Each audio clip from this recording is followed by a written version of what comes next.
The truth of the share market channel में आपका स्वागत है। मैं भुवनेश अग्रवाल, नमस्कार। आज थोड़ा मेरा स्वास्थ्य नरम है तो कोई बात नहीं, चलेगा। जुकाम काम है, कोई खास बात। बाजार आज बहुत बदले हुए स्वरूप में है। घटनाएं दुर्घटनाएं होती रहती हैं। अडानी जी की खबर जो है, उस खबर ने तूफान मचा दिया बाजारों में, और अडानी के शेयर जो हैं 10-10, 15-15, 20-20% गिरे गए।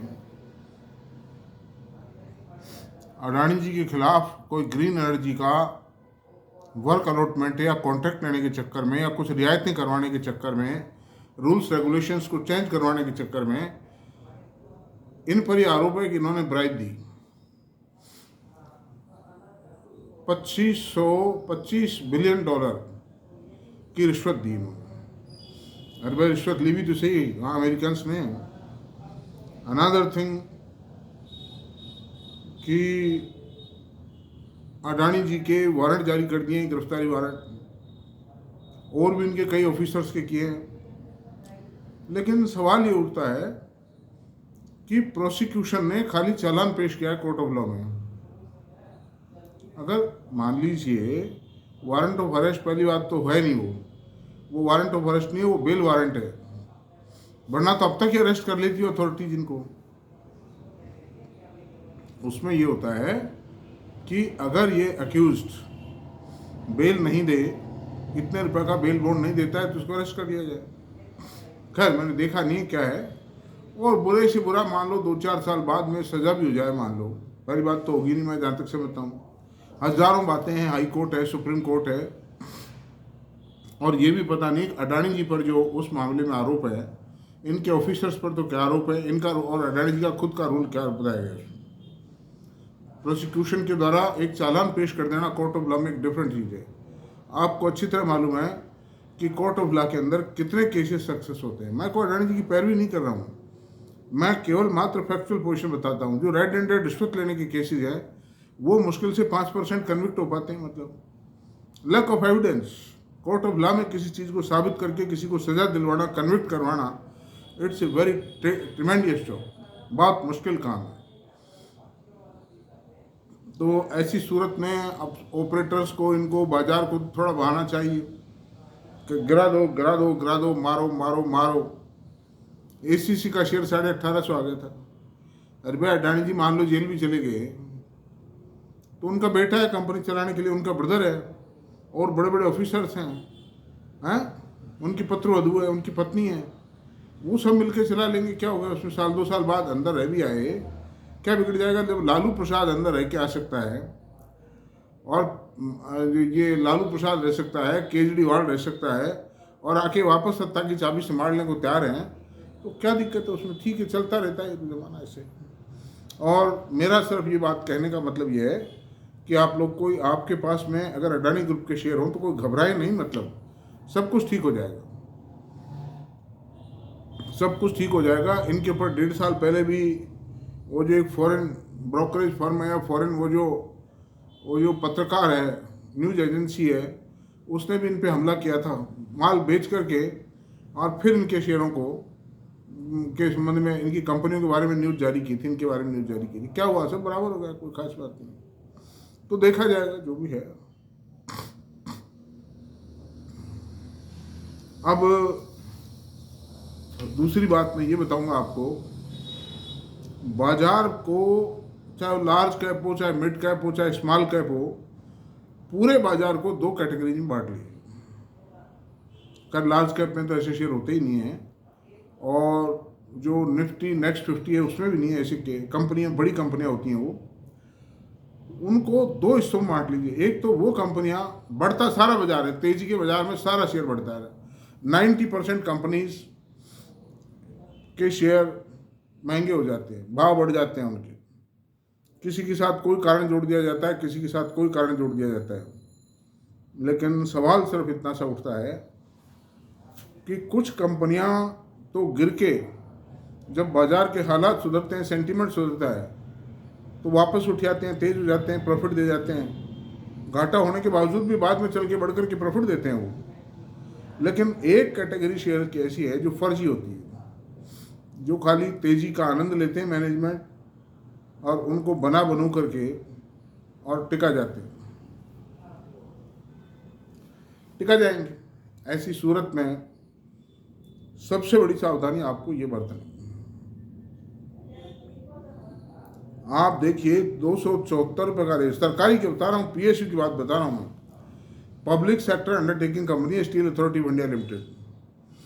इसका भाव अटल बिहारी गवर्नमेंट ने जो इसका रिवाइवल किया था उससे इसका भाव 274 रुपये हो गया था। ये बात है सन 2006 की। उसके बाद गिरता चला गया शेयर। 6 में अटल जी की सरकार नहीं थी, लेकिन वो प्रयास इन्हीं के किए गए थे जिसके रिजल्ट आए थे, मतलब एक बार है नहीं। तो आज तक उसके 274 रुपये के रेट नहीं आए, और सन 6 को हो गए आज 18 साल। 18 साल में भी वो कंपनी अपनी प्रीवियस हाई को टच नहीं कर पाई, क्रॉस करना तो छोड़िए, टच ही नहीं कर पाई। इस तरह से बहुत से शेयर होंगे। एनएचपीसी का क्या होगा, सतलज जल विद्युत का क्या होगा, हिंदुस्तान कंस्ट्रक्शन का क्या होगा, एनबीसीसी का क्या होगा, ये सब सरकारी हैं। एंड नॉट ओनली सरकारी, प्राइवेट में भरा पड़ा है दुनिया भर का कचरा, जो बेच रहे हैं माल, न्यूज़ दे रहे हैं, ये हो जाएगा वो हो जाएगा, बैलेंस शीट भी फनाफन है, मतलब देखो आप क्या पूछो है।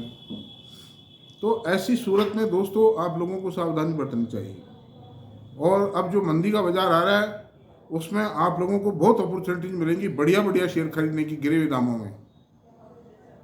You will get a lot of opportunity. को जल्दी मत कीजिए खरीदारी में, अभी तो सिर्फ एक ही काम कीजिए, जिस भी घटिया शेयर से पैसा निकल सकता है निकाल लो। मेरी राय तो यही है, मेरा विश्लेषण अनुभव ये सब यही कहता है।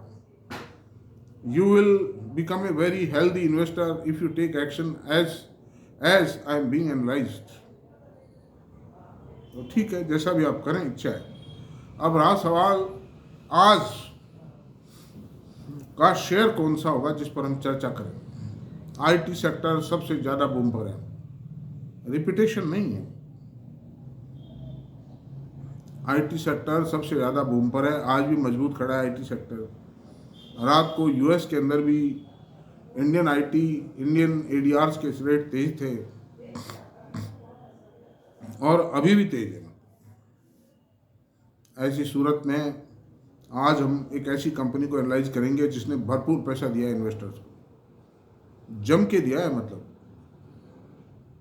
सोच नहीं सकते थे इन्वेस्टर वो कंपनी कौन सी, और देगी, भविष्य में देगी, इसीलिए हम विचार कर रहे हैं। मतलब वो कंपनी है HCL टेक्नो की बात कर रहा हूं, HCL टेक्नो की हम चर्चा कर रहे हैं। तो अब ये कंपनी बेसिकली HCL इन्फो था इसका नाम, और ये हिंदुस्तान कंप्यूटर्स लिमिटेड के नाम से शिव नाडार साहब ने प्रमोट की थी सन 1980 में प्रमोट की थी। And mister Nadar was Pioneer of computers in India. Computer बनाने के लिए, कंप्यूटर असेंबलिंग के लिए ये कंपनी क्रिएट की थी। मतलब उसके बाद फिर ये धीरे धीरे सॉफ्टवेयर में भी गए, और इन्होंने सॉफ्टवेयर इंडस्ट्री के अंदर 1998 में से 2000 तक जो आईटी बूम रहा था उसमें पार्टिसिपेट नहीं कर पाए थे, क्योंकि एक तो इनका हार्डवेयर और सॉफ्टवेयर दोनों का प्रोडक्शन था उसमें, और उसमें आईटी सॉफ्टवेयर का प्रोडक्शन का जो क्वांटम था वो बहुत कम था। फिर इन्होंने दोनों कंपनीज को डीमर्ज किया, HCL इन्फो और HCL टेक्नो कर दिया इसका नाम। जो सॉफ्टवेयर बनाती है, जो आज में बात करेंगे, वो टेक्नो है। तो HCL इन्फो तो बैठती चली गई, क्योंकि वो हार्डवेयर की कंपनी थी, कंप्यूटर बनाते थे वो, आज भी बनाते हैं कंप्यूटर, ठीक आते हैं, ऐसी कोई बात नहीं, but that is a very competitive industry. Profit margins are very few in that sector. इसमें मार्जिन्स हैं, कंसिस्टेंसी है, इसीलिए इन्होंने कंपनी को डीमर्ज किया था। तो मैं आपको ये बताऊंगा कि HCL टेक्नो को शिव नाडार साहब ने प्रमोट किया, और इसके जो मैनेजिंग डायरेक्टर्स रहे, CEOs रहे, उनके मैं नाम बताता हूँ आपको।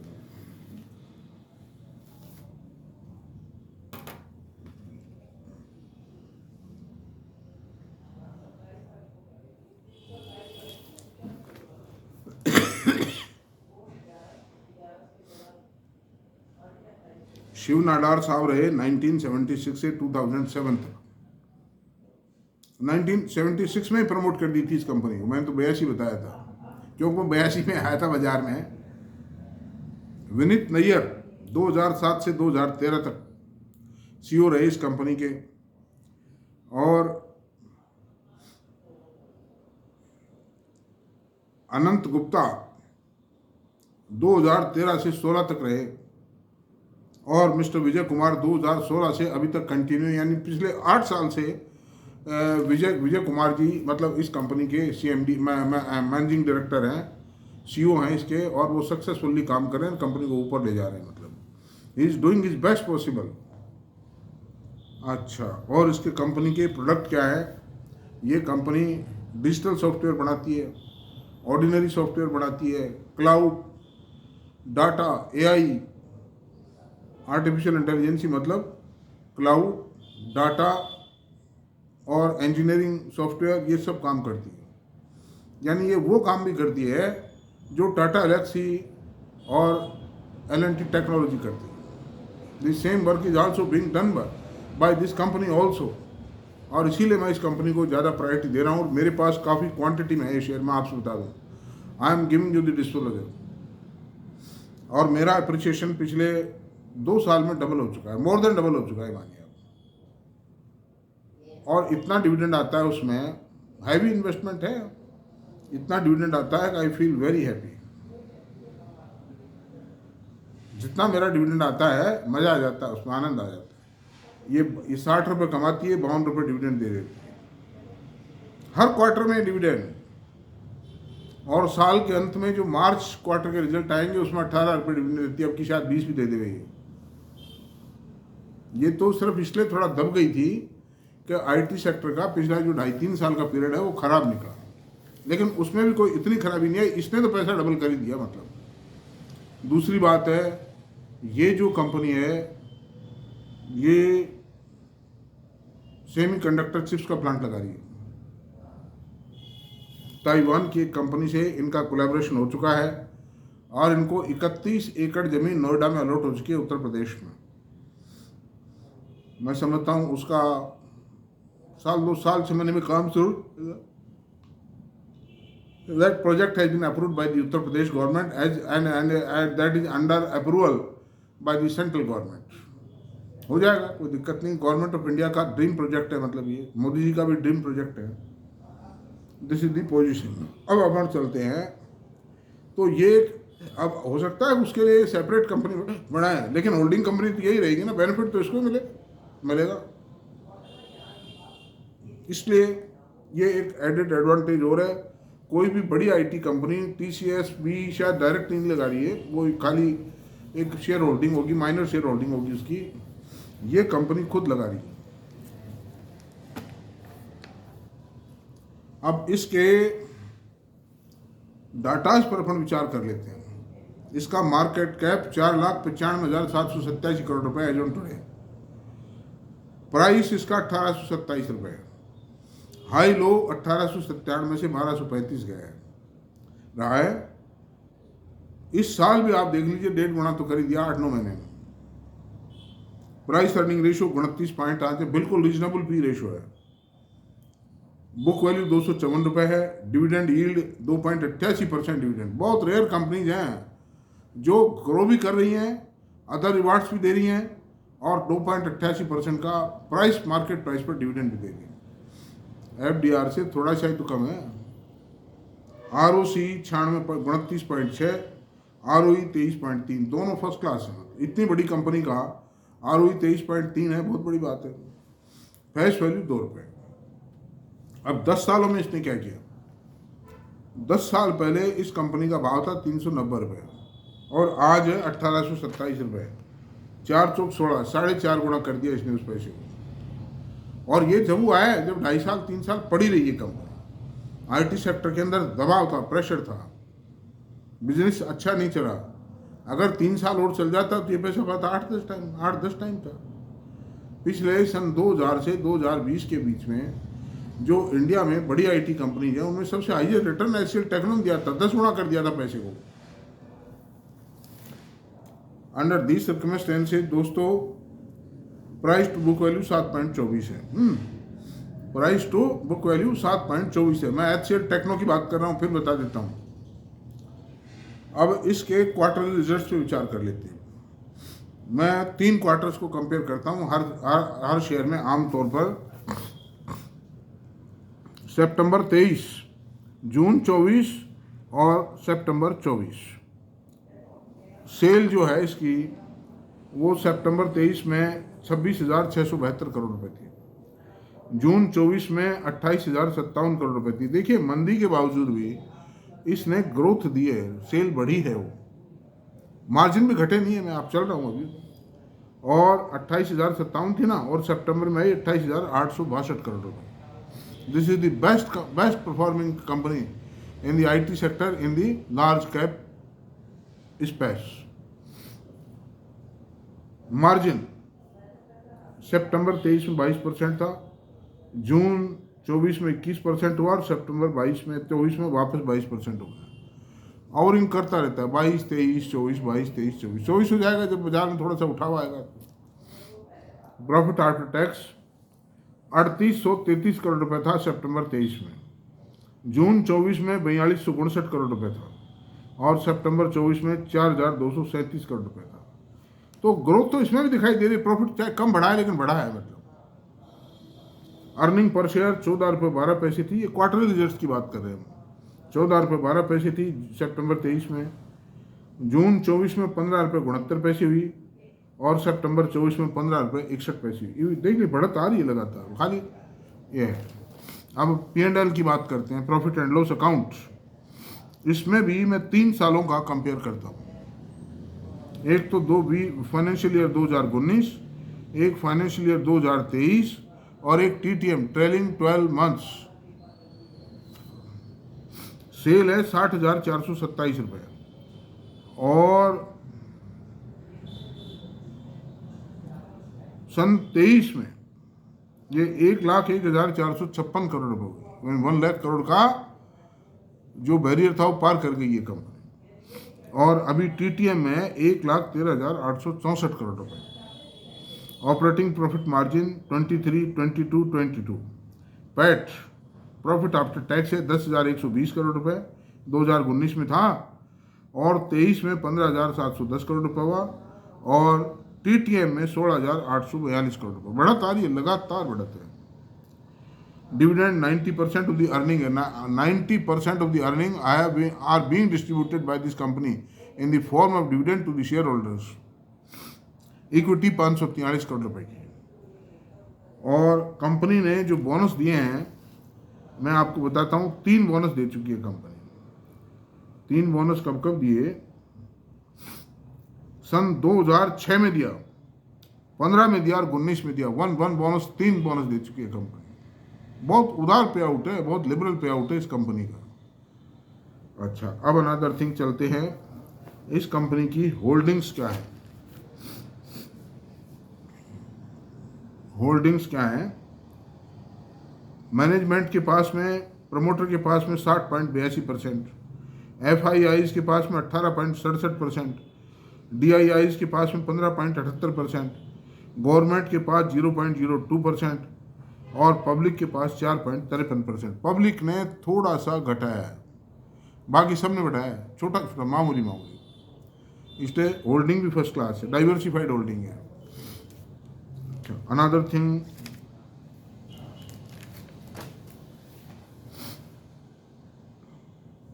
इसके प्रोडक्ट के बारे में बता ही दिया मैंने, मैनेजमेंट के लिए बता दिया, और वर्ल्ड वाइड है ये तो। यूरोप, अमेरिका, गल्फ कंट्रीज हैं, साउथ ईस्ट है, ये सिंगापुर वाली जो बेल्ट है, इन सब में ये कंपनी काम करती है। मेरे हिसाब से मैंने तो इसको पकड़ के रख रखा है। And this is giving me a better quantum of milk. This is a cow which is giving me the heavy quantity of milk to me. I am very happy with this share. मेरा सबसे प्रिय share है ये है दोस्तों, भारी quantity में। तो इतना है। आज मेरा वीडियो पसंद आया हो तो आप प्लीज़ इसको शेयर करें, कमेंट करें, लाइक करें और सब्सक्राइब करें। Thank you very much.